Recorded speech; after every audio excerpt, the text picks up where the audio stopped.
Este mes ha sido interesante lo que hemos estado estudiando en la palabra de Dios. Comenzamos hablando acerca del Salmo 46 y que nos dice que nos quedemos quietos. Y quiero que pienses de el 6 de marzo, cuando escuchaste Salmo 46, quédate quieto, a hoy, ya en 4 días se acaba este mes. ¿Cómo ha ido tu mes con respecto a escuchar de Dios, quedarte quieto, esperar en Él?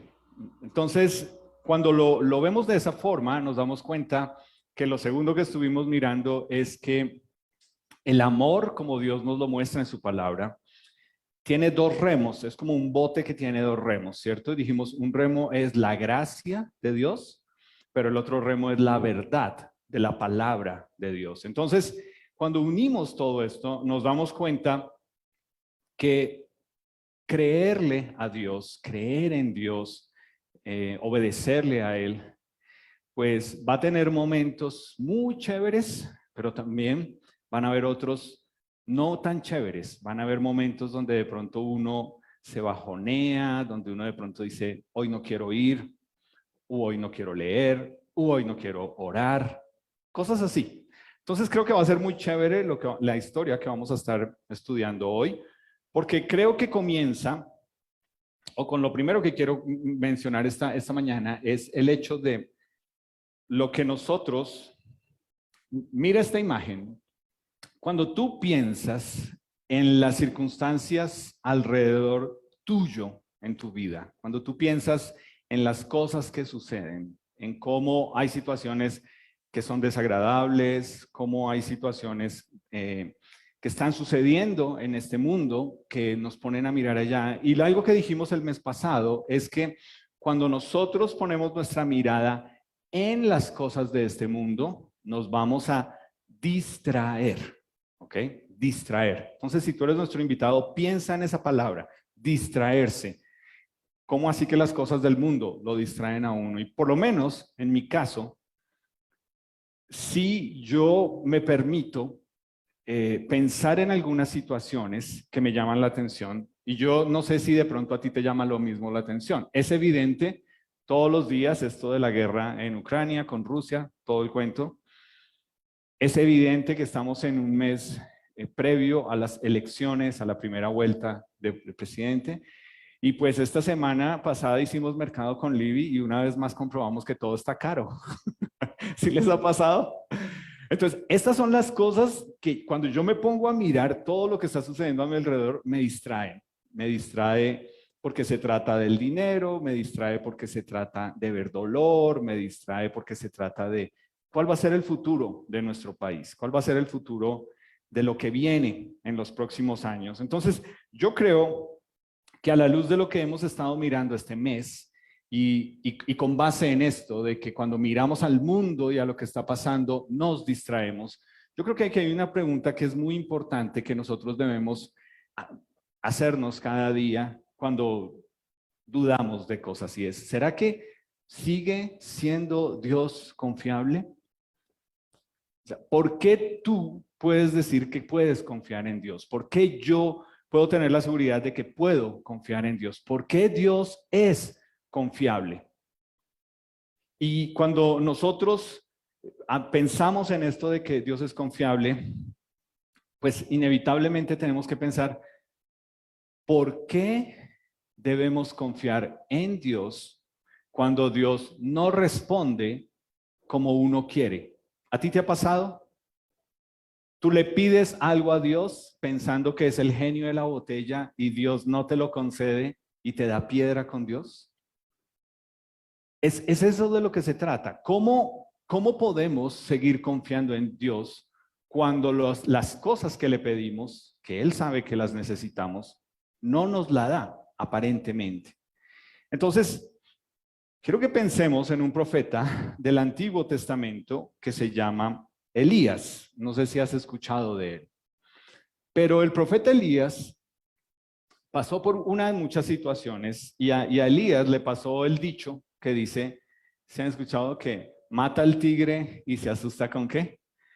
con el cuero, ¿sí? Ese tipo de situaciones donde le pasan sobre todo a personas, por ejemplo, yo he escuchado de personas que los robaron y lo que hicieron fue irse detrás del ladrón, sin pensarlo. Y gritando todo el camino y llamando la atención, recuperaron sus cosas y después que baja toda la adrenalina, están, ¿qué hice? ¿Qué fue lo que hice? O sea, puse, en fin. Pero es eso, ¿no? Como matar el tigre y después asustarse con el cuero. Y aquí está Elías, todo un profeta de Dios. Y una de las pruebas que a las que Dios lo envió era que en Israel, en ese momento, aunque él era el profeta por medio del cual Dios hablaba, habían 450 profetas falsos que también decían en nombre de Dios que Dios enviaba mensajes. Ahora, nosotros no vivimos en un momento diferente, nosotros vivimos en un momento igual. Hay cantidad de personas que enseñan supuestamente a la luz de la palabra y dicen, este es el mensaje de Dios, pero están desviando a las personas de la verdad. Y ese es Elías. Elías está aquí frente a 450 profetas que dicen, ¿saben? El Dios verdadero se llama Baal. Y él está aquí diciendo, no, solo hay un único y Dios verdadero. Entonces lo que hacen es que hay una prueba y arman un altar y él llena ese altar alrededor de hartísima agua y ponen ahí una ofrenda y él les dice a ellos, bueno, ahora ustedes van a tener la oportunidad, háganle. Comiencen a pedirle a su Dios que descienda fuego del cielo que consuma todo ese sacrificio. Y esta gente nos dice ahí que empezaron a sajarse la piel y a gritar y él les decía, griten más duro, de pronto es que su Dios está durmiendo y no los escucha. Y bueno, todo el cuento. Finalmente quedaron en el punto y dijeron, no, ya, o sea, fuego no va a descender, esta vaina como que nos quedó mal, Baal. Y entonces es la oportunidad de Elías de pararse frente a todo el mundo y decirles, ¿saben? Yo voy a orar a Dios, al único Dios verdadero que hay, que Él consuma este sacrificio, no para que taparles la boca a ustedes, no para que ustedes digan, ah, tremendo, sino para que ustedes entiendan, solo hay un Dios, solo hay un único Dios y es el verdadero Dios. Y ustedes hoy, es lo que les dijo Elías, van a tener que escoger a quién le van a creer. Descendió fuego del cielo, consumió todo el sacrificio, consumió toda el agua y luego él, la orden que Dios le da es que había que matar estos 450 profetas falsos. Entonces, ¿cuál era la idea ahí? Que el nombre de Dios quedara en alto, que el nombre de Dios quedara como el único, como el reconocido, como el santo que es Dios. Y apenas sucede esto, la reina, que era la que sí creía en Baal y en todos esos profetas, dio la orden y dijo, entonces Elías hay que matarlo. Y ahí es cuando Elías, después de haber matado el tigre, se asusta con el cuero y sale a correr. Y Elías huye. Yo creo que cualquiera de nosotros, si nos dicen que nos van a matar, pues huiríamos, ¿cierto? Sería lo más normal en nuestra carnalidad de lo que haríamos. Pero Elías se permitió una situación. Elías se permitió pensar, y lo leemos en Primera de Reyes 18, y te quiero animar a que busques, vamos a estar ahí en Primera de Reyes 18 y 19. Y lo que sucede con Elías es que él ya había dicho acá en Primera de Reyes 18, le dijo al pueblo, solo yo he quedado profeta de Jehová, más de los profetas de Baal hay 450 hombres. O sea, hasta ese punto de la historia, Elías pensaba que era la única persona en nombre de Dios haciendo cosas de Dios. Voy a hablar por mí, como pastor de nuestra iglesia. Es para mí yo creo que una de mis más grandes tentaciones de mi orgullo es pensar que nosotros somos los únicos que estamos haciendo algo y que los estamos haciendo bien. ¿A ti te pasa algo igual o no? Con cosas que tú haces, tú crees que eres el único que lo haces y crees que es el único que lo hace bien. Si no te puedes identificar, piénsalo tú como papá, ¿cierto? ¿No crees tú a veces que tú eres el mejor papá y la mejor mamá? O sea, que como tú, mejor dicho, tus hijos se sacaron la lotería contigo, ¿cierto? Y vas y miras otros hogares y te das cuenta, hay gente que hace mejores cositas para criar a los hijos que de pronto lo que hago yo. Y aquí está Elías pensando, creyéndose el cuento, que es el único profeta en nombre de Dios haciendo cosas para Dios. ¿Tú sabes el peligro que hay en eso? Y es un peligro para nosotros como iglesia, cuando nosotros pensamos que nadie más puede hacer las cosas para Dios como las hacemos nosotros. Las debemos hacer, pero no pensar que somos los únicos. Y entonces, Elías huye, y lo que hace Elías es que permitió que sus emociones le ganaran tanto que se entristeció. Ahora, piensa en ti. Cuando tú te entristeces porque las cosas no salen como tú quieres, hay una de dos reacciones que hace la tristeza en ti. O te bajoneas tanto que te quieres encerrar y no quieres nada, o te bajoneas tanto que te da piedra y todo el tiempo estás malhumorado. ¿Cuál eres tú? Ahora, si tú eres combo doble, estamos fregados. Porque si tras de que te pones así y no se te puede decir nada, uy, uy, uy. Pero eso es lo que hace el manejo, el mal manejo de la tristeza en nosotros nos lleva a una de esas dos reacciones. O nos bajoneamos tanto que nos aislamos, o que todo el tiempo estamos de mal genio, ¿ok? No queremos que nadie nos diga nada porque yo estoy de mal genio y tengo derecho a estar de mal genio. Y Elías se permitió eso. Y en un momento Dios envía un ángel que le dice, ¿por qué estás ahí? Y Elías dijo, ¿saben? Yo me quiero morir. Tú puedes leer eso ahí en el libro de Reyes. Tú puedes buscar esta historia.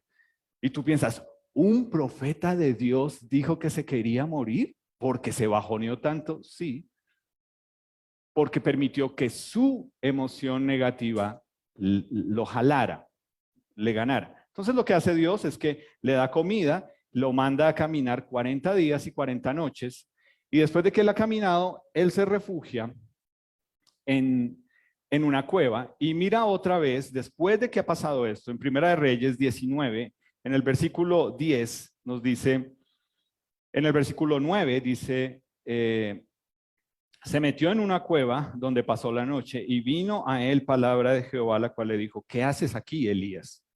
Y él respondió, he sentido un vivo celo por Jehová, Dios de los ejércitos, porque los hijos de Israel han dejado tu pacto, han derribado tus altares y han matado a espada a tus profetas, y solo yo he quedado y me buscan para quitarme la vida. Y lo mismo vuelve y dice en el versículo 14. Entonces, ¿cuál es el problema con esto? El problema es que Elías, en un momento, siendo dirigido por el Espíritu de Dios, fue capaz de confrontar a toda esta gente y de dar la orden de matarlos. Pero luego, en un momento, cuando ve que su vida está en riesgo, huye y se bajonea tanto que simplemente lo único que piensa es, pobrecito yo, pobrecito yo, pobrecito. Entonces, piénsalo, porque es básicamente de lo que se trata esto. ¿Será que cuando uno está ahí, digámoslo así, como lo encontré, en depresión después de una victoria, sabes lo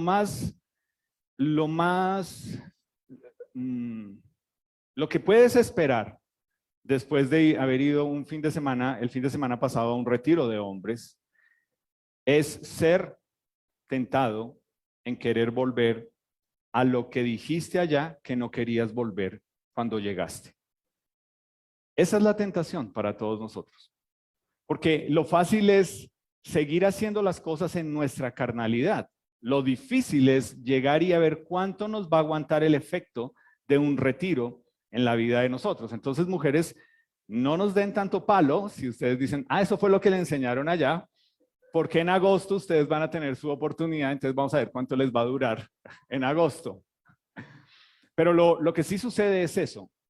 Después de un momento donde uno piensa que hay una victoria y que está muy pegado a Dios, tiene necesariamente que venir una prueba. Y Elías lo que hizo es que se escondió en una cueva y la pregunta es, ¿sigue siendo Dios confiable? Tú lo lees ahí conmigo, ¿cierto? Nos dice que él se escondió en una cueva.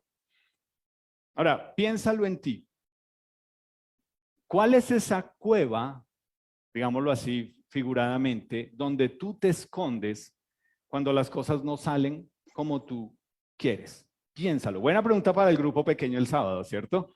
¿Cuál es esa cueva donde tú te escondes pensando que es tu refugio, que no quieres saber de nada ni de nadie? Yo te voy a decir algunas. El trago, ¿cierto? Hay personas que piensan, llevo 8 días sin tomar. ¿Okay? Esa es su cueva. Y tú sabes, este fin de semana está pasando lo que está pasando en Barranquilla, ¿cierto? Y obviamente ahí lo que nos muestran es lo bonito. O sea, una persona que vende trago, una de estas empresas de cerveza, ¿qué te muestra? Que los colores y que una cosita y que, ¿cierto? Eso es lo bonito. Entonces, ¡ay, qué bonito! Yo quisiera estar en Barranquilla. Pero no te muestran la cantidad de borrachos, peleas, las clínicas en urgencias llenas de gente acuchillada, hasta baleada, intoxicada. Eso nunca te lo va a mostrar una persona, una empresa que vende trago. O sea, la peor publicidad para una empresa que vende trago es mostrar un borracho. ¿Sí o no? Pero para muchas personas, la cueva en la que se esconden es el trago. Para muchas personas, la cueva en la que se esconden es quedarse encerrado. Y como aquí mis amigos me dijeron que deje de decir que Netflix, existen otras plataformas. Quedarse encerrado todo un fin de semana viendo una plataforma. ¿Listo? Mejor. No solo Netflix, sino una plataforma. Gracias por hacerme esas correcciones. Entonces, ¿sigue siendo Dios confiable cuando uno se esconde en la cueva donde uno dice, no quiero que Dios, o sea, me pretendo esconder de Dios? Y lo interesante es que aquí nos dice, Dios fue y le dijo, ¿qué estás haciendo acá? Escondido. Entonces, creo que hay algo importante y esto es, cuando ponemos nuestra mirada en las circunstancias, te lo puedo asegurar, te vas a bajonear. Te vas a bajonear. Yo no sé cuáles son las circunstancias de tu vida que te pueden bajonear. Lo que sí sé es que cuando tú te permites poner tu mirada en esas circunstancias, te vas a bajonear. Entonces, o estás de mal genio, porque las cosas no salen como tú quieres, o simplemente todo el tiempo estás ya amargado, porque, qué mamera, qué jartera es. Eso es lo que va a suceder. Te vas a querer esconder en tu cueva. Y el problema de eso es que nos distrae porque cuando ponemos nuestra mirada en las circunstancias, no le estamos creyendo a Dios. Entonces quiero invitarte a ponerte en pie y quiero que pienses en lo siguiente.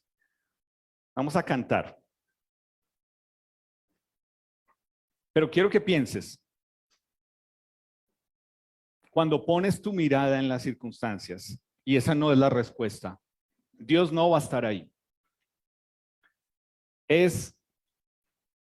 Todos nosotros hemos heredado de Adán y Eva algo que viene en nuestra sangre, en nuestro ADN, y es el pecado. Y es el pecado de querer que las cosas salgan a nuestra manera, que las cosas se hagan como nosotros queremos.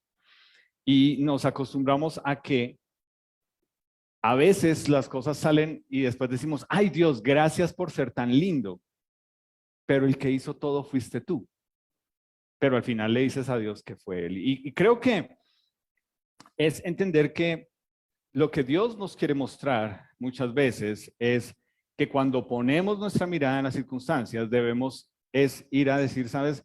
Yo no voy a permitir que lo que está pasando me distraiga de creer en ti, de conocerte más a ti, de esperar en ti, de confiar en ti. Entonces yo te pregunto a ti, ¿qué vas a hacer esta semana? ¿Vas a seguir poniendo tu mirada en las circunstancias? ¿O las circunstancias te van a empujar a decir, sabes, yo quiero buscar de Dios? Yo quiero buscar si lo que Él me sigue diciendo es, quédese quieto. Yo espero que el mensaje que tú escuchas en nuestra iglesia sea lo suficientemente incómodo para ti.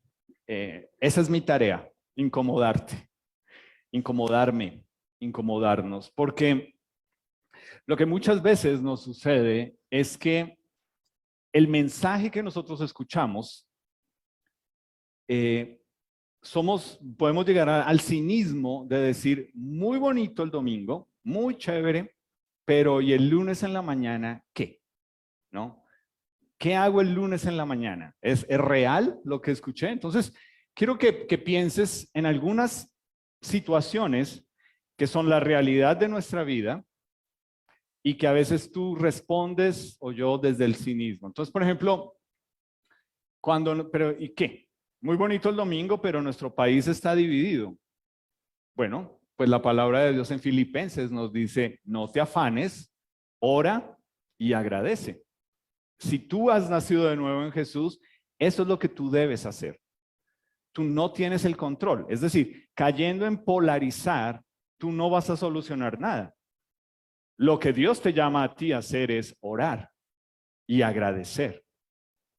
¿Okay? Desde realmente un corazón que ama a Dios. O por ejemplo, ya llevándolo más personal, ¿cierto? Pues muy bonito el mensaje del domingo, pero es que Dios no sabe con la gente que yo trato el lunes, la grosería que son. Vence con el bien el mal. Es sencillo. Apúntalo, Romanos 12:21. Es que es ahí desde donde Dios nos saca de nuestra cueva para decirnos, no, no, no, no, no, ven para acá, yo te voy a seguir hablando, yo quiero que escuches. Y con la que a veces gente me ha pensado que me puede, no, como jaque mate, con esta lo bloqueo y es el hecho de, espérate porque estaba ahí, no, ya. El hecho de decir, muy bonito el domingo, muy lindo todo, pero las deudas se pagan con dinero. ¿Sí? O sea, mañana el recibo del gas, ¿con qué lo pago? Con su predicación. Y lo interesante es que Dios en Proverbios 3:7 nos dice, no confíes en tu propia opinión. Es decir, si las cosas que tú haces siempre obtienes el mismo resultado, creo que el mensaje que Dios tiene para ti es no sigas haciendo las cosas de la misma manera porque vas a obtener el mismo resultado siempre. Las cosas hay que hacerlas de otra forma, creyéndole a Dios en lo que Él hace. Entonces, creo que lo que yo quiero animarte es a que confíes en Dios, aun cuando tus respuestas son, no veo a Dios, no escucho a Dios, no veo resultados. Y para nosotros como creyentes, esto es parte de una prueba de nuestra fe. Cuando no vemos las cosas que decimos, bueno, yo le creo a Dios, pero no veo resultados, o no estoy viendo el obrar de Dios. Ahí es donde tú necesitas aferrarte más en creerle, en orar, en buscarlo y en esperar en Él.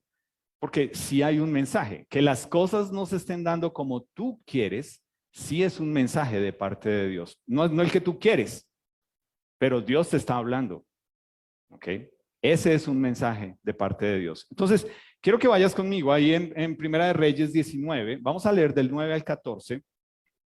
Y quiero que mires lo que sucede aquí con Elías. Dice, y allí se metió en una cueva donde pasó la noche y vino a él palabra de Jehová, el cual le dijo, ¿qué haces aquí, Elías?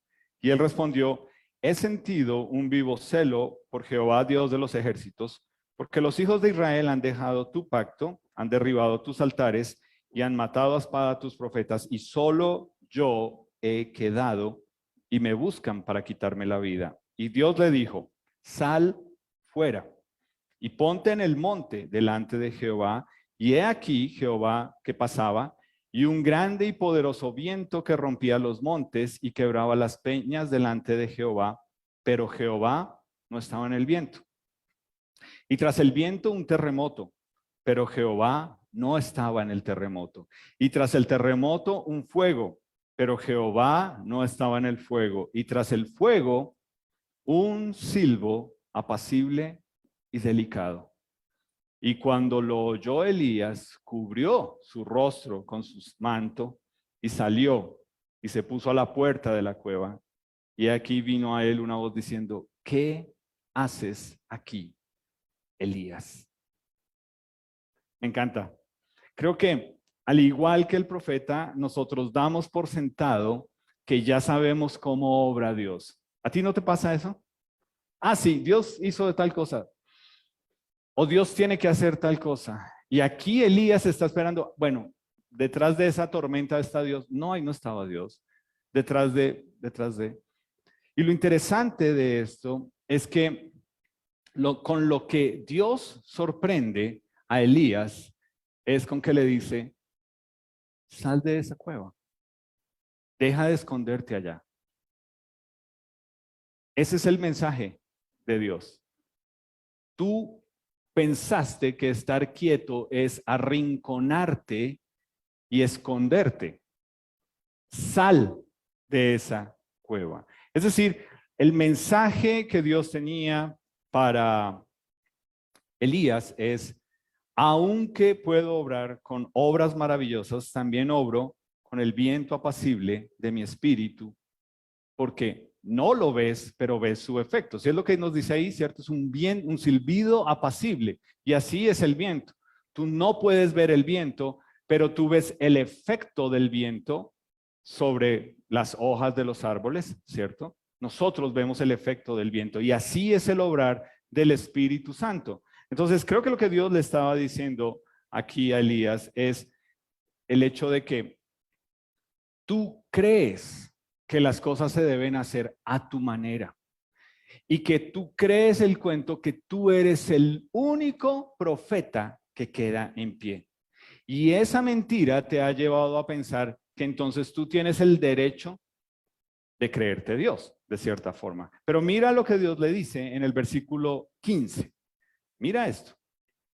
Le dijo Jehová, ve, vuélvete por tu camino, por el desierto de Damasco, y llegarás y ungirás a Hazael por rey de Siria. Es decir, piensa, el tipo lleva 40 días y 40 noches huyendo.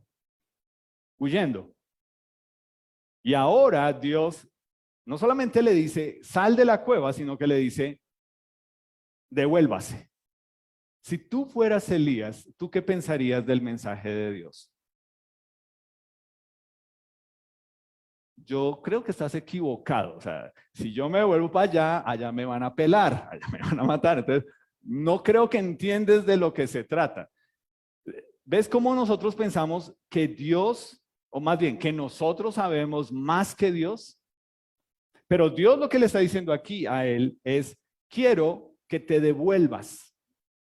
Esos 40 días y 40 noches te trajeron aquí para que yo te diga, deja de meterte en una cueva. Y aquí entra un principio muy importante del obrar de Dios en nuestra vida, y es es el hecho de que solo Dios me da las fuerzas para ser obediente. Obediencia no es algo que tú elaboras.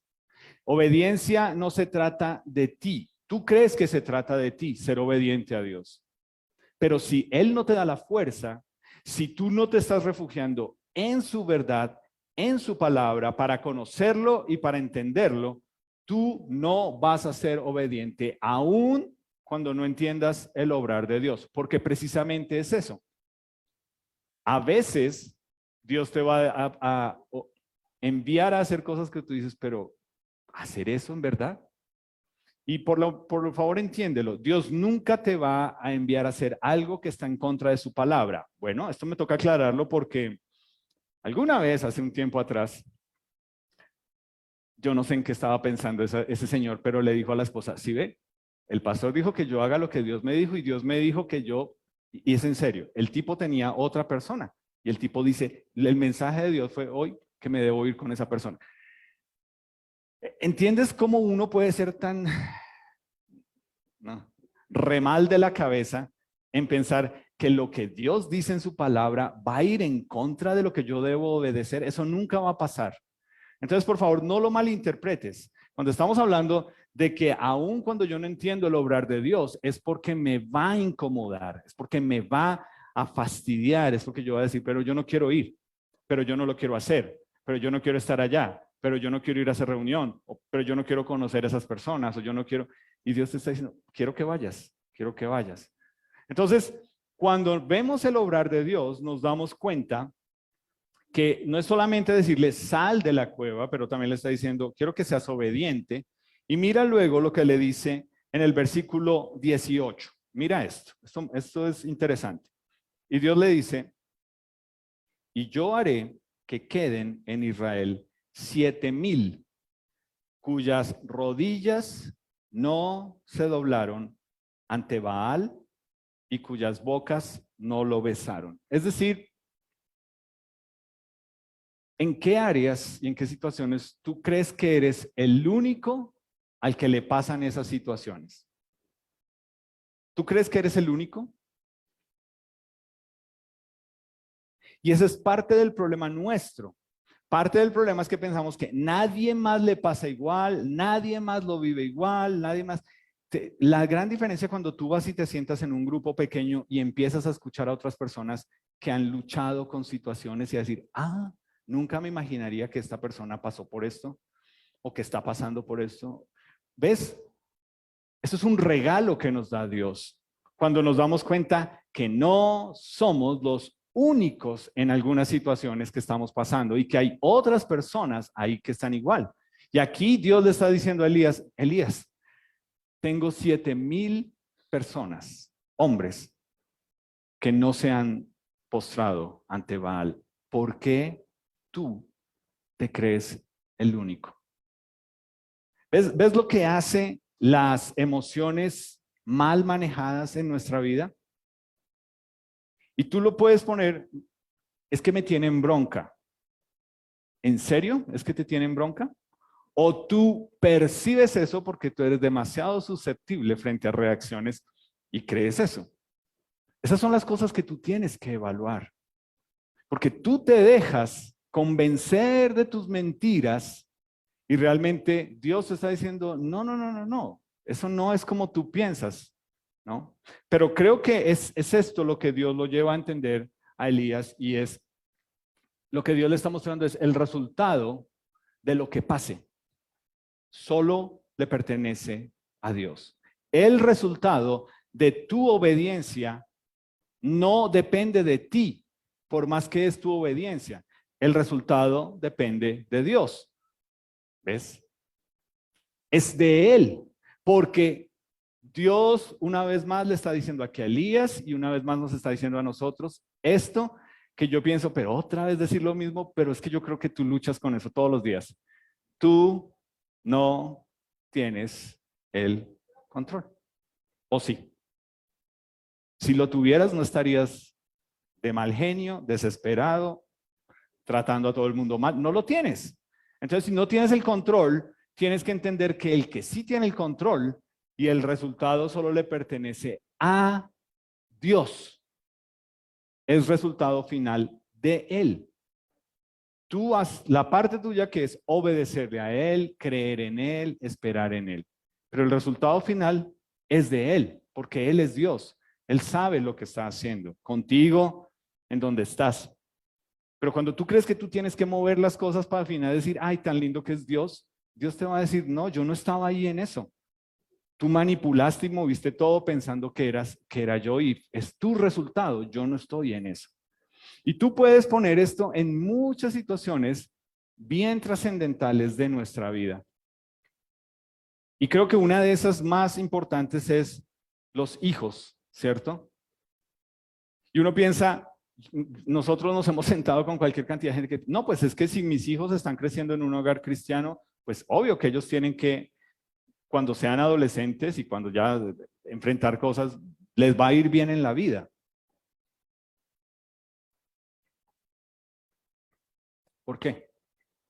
¿Por qué tú crees que lo que tú tienes con Dios, por ósmosis, se le transfiere a ellos? Eso nunca va a pasar. Me encantaría decirte que sí. Pero yo tengo hijos, tengo un par de hijos, para ustedes que no nos conocen, que han tenido que llegar a etapas en sus vidas en las que han tenido que definir, ¿esto es verdad o esto me lo impusieron mis papás? ¿Esto es verdad o simplemente es una costumbre que tengo los domingos 2 horas en ese día? Ellos han tenido que llegar a tomar sus propias decisiones. De nada sirve que yo esté ahí diciendo, pero es que es lo que yo creo, pero es que lo... Genial. Y por favor, síguelo haciendo.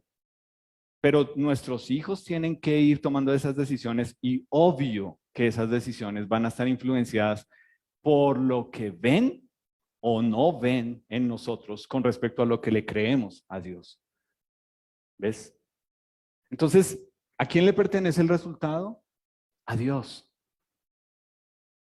Tú no te imaginas la cantidad de gente que yo conozco creciendo como hijos de pastor, que apenas tuvieron esta oportunidad, se fueron de la casa. Porque simplemente dijeron, yo no aguanto más esto. Y es duro. Obviamente Dios tuvo que obrar en ellos, tuvo que enseñarles algunas cosas, tuvo que mostrarles, bueno, tienes que perdonar y tienes que sanar. Pero la cuestión de esto es entender que muchas de las cosas que Dios va a probar en nosotros son donde mucho más nos duele. Para ustedes que son nuestros invitados, que están hoy aquí, sobre todo presencialmente, estamos muy contentos de que hayan aceptado esta invitación. Realmente, algo que nosotros creemos es que la persona que te invitó, ojalá puedas descubrir que te quiere mucho, porque quiere que entiendas lo que esa persona ha descubierto en Dios, que también puede ser tuyo. Entonces, si tú eres nuestro invitado, queremos que sepas algunas cosas con respecto a lo que has escuchado hoy. Primero, todas las personas somos pecadores ante Dios. No hay ninguna persona que se pueda parar ante Dios y que pueda decir, listo Dios, yo merezco ir al cielo porque no he sido tan malo. Entonces, por eso el mensaje que tú escuchas hoy acá es de una persona que aunque era un profeta, pues por su sangre seguía corriendo su carnalidad, pero Dios no lo dejó tranquilo, lo incomodó para que él regresara a lo que él debía hacer. Entonces, cuando tú vienes a nuestra iglesia, cuando tú estás escuchando todo esto, algo que tú debes entender es que lo que nosotros creemos y enseñamos es que Jesús vino para pagar en la cruz por tu pecado. Y lo primero que tú debes entender es eso. Tú eres una persona pecadora, tú eres una persona que tienes todo el potencial de ser lo peor y mucho más. Y nosotros queremos que tú sepas que Jesús vino aquí para darte la oportunidad de tener una nueva vida en Él. ¿Y eso cómo se hace? Pues básicamente pidiéndole a Él, que es la única persona que pudo morir en una cruz, que pague y que perdone tu pecado.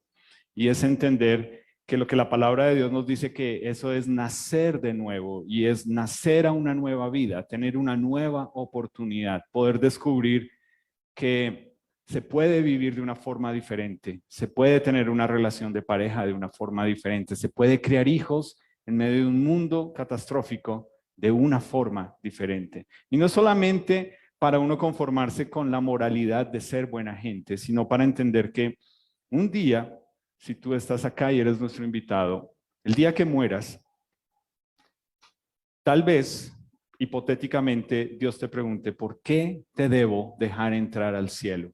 ¿Tú has pensado en eso? Tú que estás hoy acá, si murieras hoy y Dios te dijera, ¿por qué te debo dejar entrar al cielo? ¿Tú qué le responderías a Dios? Y si todas las respuestas tienen que ver contigo y lo buena gente que eres, nosotros queremos que descubras a la luz de la palabra de Dios cuál es la respuesta.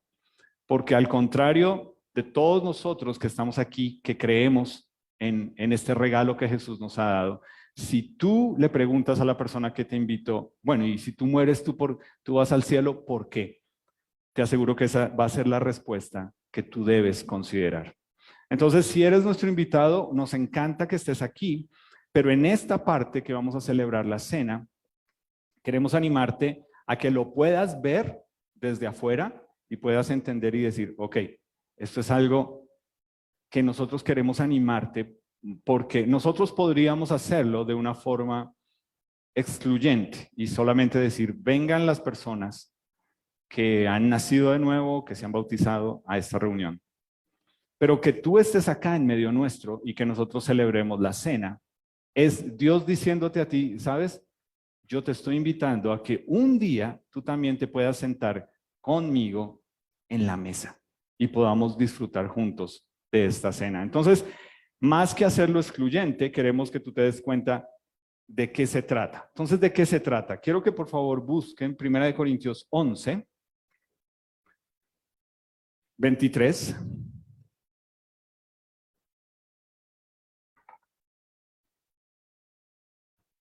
Y vamos a leer ahí lo que el apóstol Pablo nos dice. Obviamente, mientras tú lo buscas, si tú vienes de un trasfondo católico, tú dices, ah, esto es como tomar la comunión. No, es muy diferente. Es algo mucho más profundo que simplemente eso que se hace en una misa, digámoslo así.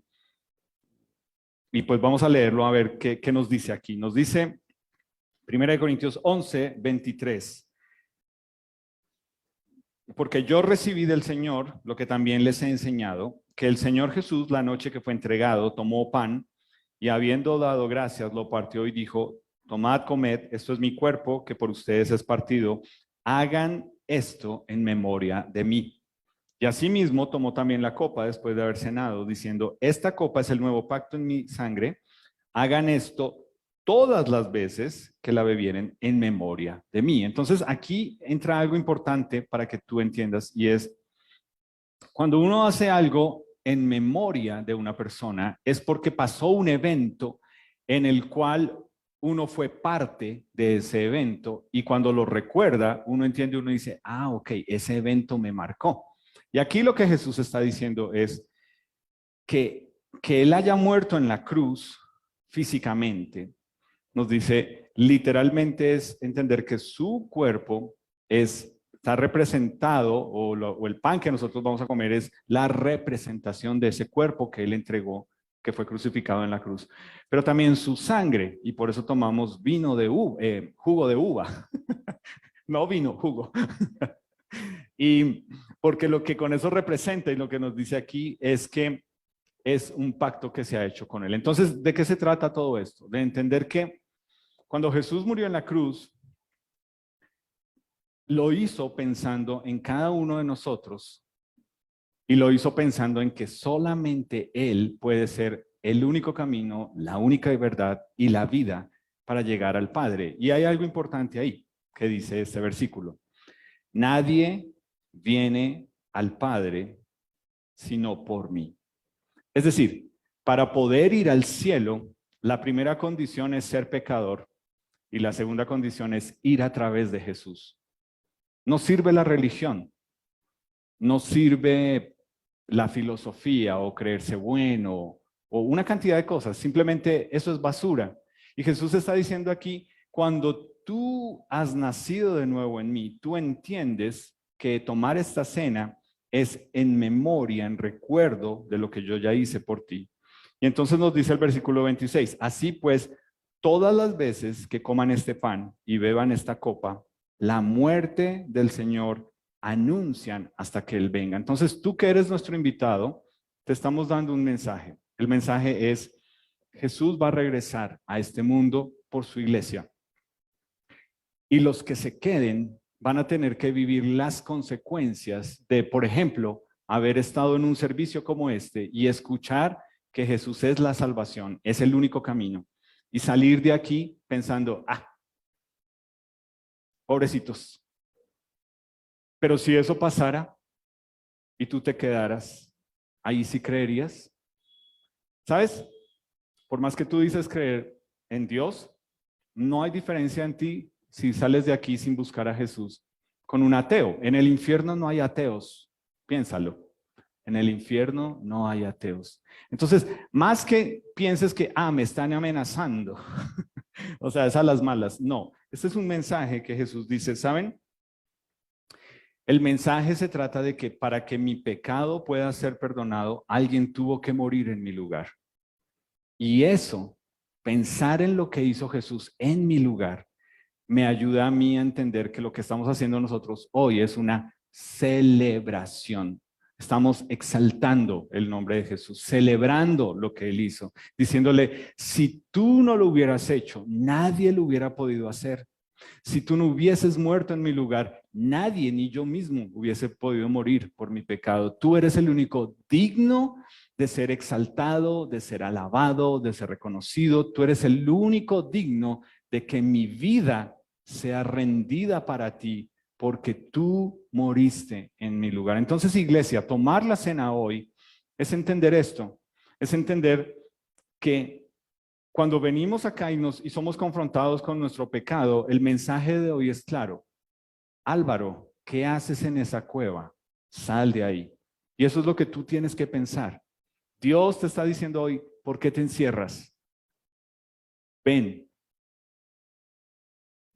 quiero que salgas de ahí. Y tomar la cena hoy es esa invitación a sentarnos con Jesús, a decirle, yo me rindo a ti. Tú tienes el control. Tú sabes el resultado de lo que va a pasar, no yo. ¿Ves? Y si tú me preguntas a mí si me asusta lo que va a pasar con nuestro país, sí, en mi carnalidad, sí. Cuando pongo a un lado a Dios y solamente me pongo a ver noticias, digo, fue madre, nos llevó el que nos trajo. Pero tengo que volver a este y decir, no, tú tienes el control. El resultado es tuyo. Yo no lo tengo. Y yo hoy estoy siendo invitado a tomar la cena y mirar a Jesús y decirle, ¿sabes? Si tú no lo hubieras hecho y si tú no lo haces, nadie más lo puede hacer.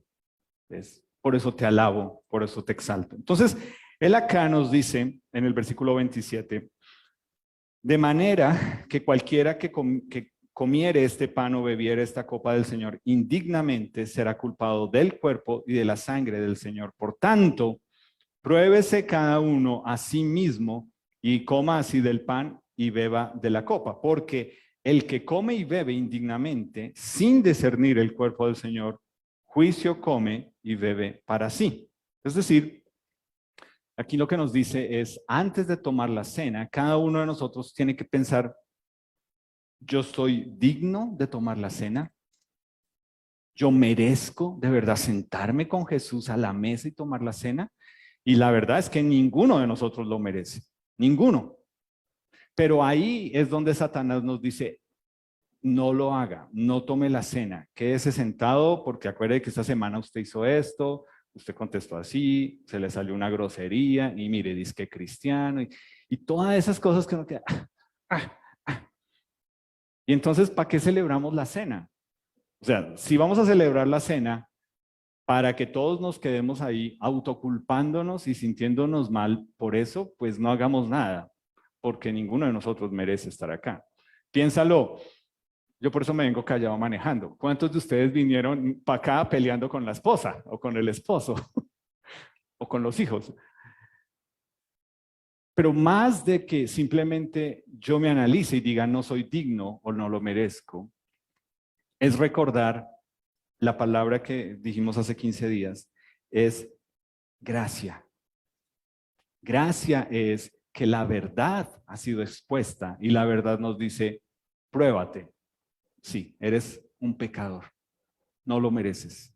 Pero la gracia de Jesús me dice, pero quiero que vengas y quiero que participes y quiero que tomes esta cena porque te quiero dar nuevamente una oportunidad. Y quiero que arranques la semana bien. ¿Okay? Quiero que sepas que estoy contigo. Quiero que sepas que te estoy diciendo, sal de la cueva, ven a tomar la cena. No porque te lo mereces, sino porque Jesús nos está diciendo, yo quiero invitarte a tomar la cena. Yo quiero. Ese es el mensaje que Jesús nos está diciendo. Me encanta el mensaje de Jesús para nosotros hoy. ¿Sabes? Me encanta cuando tienes que darte cuenta que no eres tan bueno como crees, aún siendo una nueva criatura. Eres un pecador. y cada día necesitas de la gracia, la gracia, la gracia. Entonces, luego nos dice,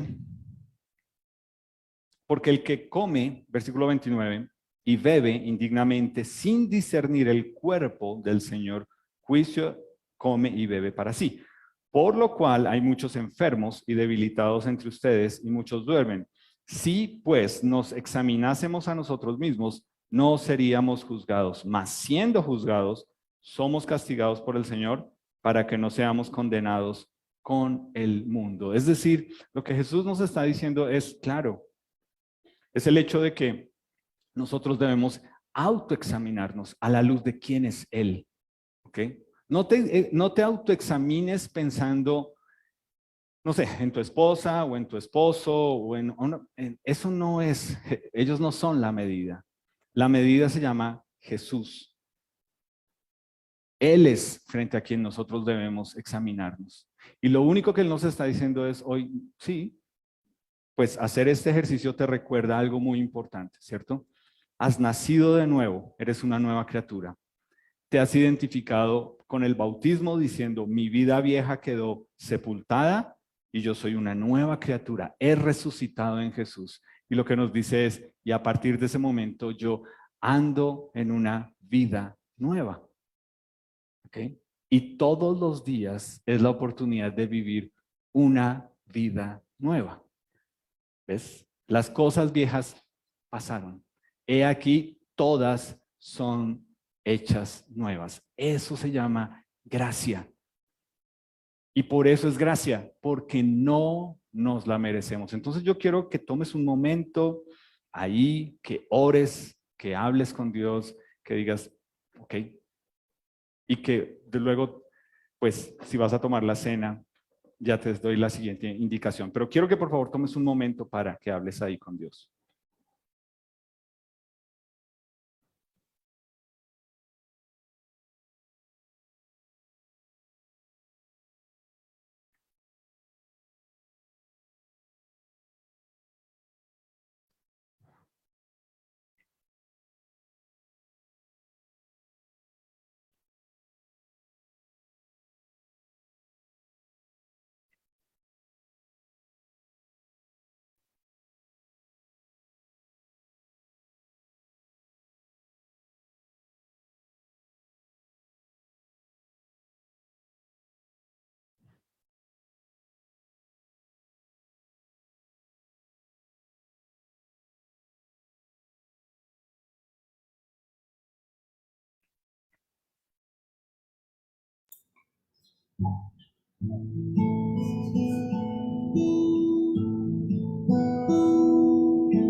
Señor Jesús, yo pienso en Elías y me identifico con muchas cosas. Creo que en muchas ocasiones, después de matar el tigre, también me asusto con el cuero. Y tú me buscas en la cueva en la que me refugio, que no eres tú, y me sacas de ahí.